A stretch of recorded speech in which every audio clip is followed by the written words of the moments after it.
వికాసిని గారు మీరు ఇలా చెప్తున్నారు, తను ఇట్లా స్వన్స్ యాక్టివిటీస్ అన్ని ఇట్లా డైలీ చేస్తుందని. అసలు 24 అవర్స్లో ఇప్పుడు మనం నార్మల్గా చూసినట్లయితే ఇప్పుడు 8 అవర్స్ పడుకుంటాము, మళ్ళీ తను స్కూలింగ్ వెళ్తుంది, ఈవినింగ్ మహా అయితే మనకి మినిమం ఒక 6 అవర్స్ మన గ్యాప్ ఉంటుంది.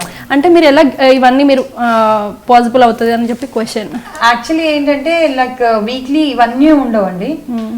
వీక్లీ 3 days కూచిపూడి డాన్స్ ఉంటుంది, అండ్ ఓన్లీ వెస్ట్రన్ డాన్స్ మాత్రం వీక్లీ 4 days ఉంటుంది, అండ్ తర్వాత కరేలిపాయటు అండ్ జిమ్నాస్టిక్స్ వచ్చేసి వీక్లీ 2 days.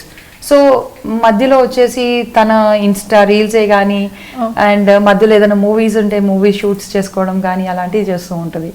సో ఇలా షెడ్యూల్ చేసుకోవాలి అంతే దాన్ని. మరి ధన్వి మధ్య సీరియల్స్లో అసలు కనిపించట్లేదు కదా, అసలు ఎందుకు? అంటే చూసినట్లయితే రామసీత ఇంకా సూర్యవంశం ఈ సీరియల్స్ తర్వాత అసలు తను కనిపించట్లేదు ఎందుకు అని. సీరియల్స్ చేసేటప్పుడు నాకు ఇన్ని యాక్టివిటీస్ చేయడం ఇంకా స్కూలింగ్ చాలా ప్రాబ్లం అవుతుండే. సరే సీరియల్స్ అనుగా నాకు చాలా ఫేమ్ వచ్చింది, తర్వాత కొంచెం బ్రేక్ తీసుకుందాం అనేసి అండ్ మూవీస్ చేస్తున్నా. మూవీస్ వస్తే మూవీస్ ఒక 5 to 6 days కంటిన్యూస్గా ఉంటుందేమో, బట్ స్కూలింగ్ ఇప్పుడు సీరియల్స్ చేశానంటే చాలా మంత్స్ గ్యాప్ వస్తుంది కాబట్టి చాలా అంటే కొంచెం కష్టం అవుతుంది. బట్ దీనివల్ల నేను ప్రేక్షకులందరికీ దూరం అవ్వద్దనేసి ఇన్స్టాగ్రామ్లో చాలా యాక్టివ్గా ఉన్నాను అందరితో, అండ్ నేను ఒక యూట్యూబ్ ఛానల్ స్టార్ట్ చేశాను. సో ట్రెండింగ్ ధన్వి నా యూట్యూబ్ ఛానల్ పేరు అనమాట. Please go subscribe. వికాసిని గారు, నాకు ఇంకో క్వశ్చన్ ఉందండి. నార్మల్గా ఇప్పుడు తను చిన్నప్పటి నుంచే ఇండస్ట్రీకి వచ్చింది, అసలు తను ఎలా హెల్ప్ తీసుకుని వచ్చింది? అంటే ఏమైనా స్ట్రగుల్ పడ్డారా, ఏమైనా అంటే టఫ్ సిచ్యువేషన్స్ ఫేస్ చేశారా ఏమన్నా? మీ అందరికీ తెలుసు మొగల్ రేకుల్లో చాలా ఫేమ్ తో సత్య అనే నేమ్తో. సో ధన్వికి ఫాదర్ సత్య అంటే విజయ్ రెడ్డి గారు. సో తను ఉన్నంత వరకు లైక్ యూనో తను ఉన్నందుకు లైక్ ధన్వికి అనేది ఒక రూట్ అనేది దొరికిందండి. ఇండస్ట్రీలో స్ట్రగుల్ అయితే ఏం లేదు. సో తన బ్యాకప్ అంటే తన సపోర్ట్. సో ఎక్కడికైనా ఫంక్షన్స్కి వెళ్ళినా తనతో సో చూసి ధన్విని చాలా క్యూట్గా ఉంది, ఈ యాడ్ ఫిల్మ్ చేద్దామా లేకపోతే ఈ సీరియల్లో చేపిద్దామా. సో అంత యాక్టివ్ చిన్నప్పటి నుంచి ఉండింది కాబట్టి సో అలా స్టెప్ బై స్టెప్ తనకి క్యారెక్టర్స్ వస్తూ ఉన్నాయి, అండ్ తన లైక్ టాలెంట్ కూడా అలా ఇంప్రూవైజ్ అయింది. లైక్ మెయిన్గా చెప్పాలంటే అందరికీ స్కూలింగ్కి వెళ్తారు మేబీ, అంటే లైక్ యాక్టింగ్ స్కూల్స్ అలాంటివి.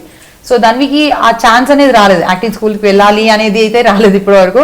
సో సీరియల్స్లోని తనకు ఒక స్కూలింగ్ లాగా అయిపోయింది అది. సో ఏ టైంలో ఏ క్యారెక్టర్కి ఎలా ఎమోషనల్స్ ఇవ్వాలి అండ్ ఎక్కడ ఎక్స్ప్రెషన్స్ ఎలా ఇవ్వాలి అనేది ఒక స్కూలింగ్ లాగా అయిపోయింది సీరియల్స్ అనేది. సో స్కూలింగ్ త్రూ అంటే ఆ సీరియల్స్ త్రూ స్కూలింగ్ అయిపోయింది, దాంట్లో తనకి యాక్టింగ్ అనేది డెవలప్ అయిపోయింది, దాంతో పాటు తనకి ఆఫర్స్ రావడం స్టార్ట్ అయింది. ధన్వి, ఇప్పుడు నువ్వు చూసినట్లయితే ఇప్పటివరకు చాలా క్యారెక్టర్స్ చేసావు, అంటే నీకు నచ్చిన క్యారెక్టర్ ఏంటి, నీకు గుర్తుండిపోయే క్యారెక్టర్ ఏంటి? సో సీరియల్లో అయితే రామసీతలో అను నాకైతే చాలా ఫేమ్ నచ్చింది. ఇప్పుడు అను అనేసి నన్ను ఇప్పుడు నాన్నకి సత్య అనే పేరు ఎట్లా వచ్చింది, నాన్నకి చాలా ఫేమ్ తెచ్చింది. నాకు అను అనే పేరు కూడా అలానే ఫేమ్ తెచ్చింది. బయట నన్ను చాలా మంది ఇప్పుడు కూడా అను అనే పిలుస్తారు. అండ్ మూవీస్లో మీరా అనేసి అంటే ఆ పేరు రాలేదు, బట్ నాకు చాలా అంటే పాగల్ మూవీ చైల్డ్ హీరోయిన్ అనేసి చాలా గుర్తింపు వచ్చింది దాంట్లో మూవీలో. అండ్ సీరియల్లో రామసీత, మూవీలో పాగల్ మూవీ, ఈ రెండు నాకు చాలా మంచి పేరు తీసుకొచ్చాయి. యాక్చువల్లీ ఇప్పటికీ కూడా మేము ఇన్స్టాలో ఎప్పుడైతే యూట్యూబ్ కానీ ఇన్స్టాలో కానీ మేము చూస్తూ ఉంటాం కదా, కమెంట్స్లో ఓ రామసీత అనువా, ఓకే యూట్యూబ్లో కూడా ట్రెండింగ్ ధన్వి అని మేము పెట్టిన పేరు కింద వచ్చేసి అను నాకు ఇవాళ ఈ వ్లాగ్ చేయవా, రేపు ఈ వ్లాగ్ చేయవా, చేసి మాకు పెట్టవా అక్క ప్లీజ్ అని చెప్పేసి, అంటే ఆ రెస్పెక్ట్ కూడా బాగుంది తనకి.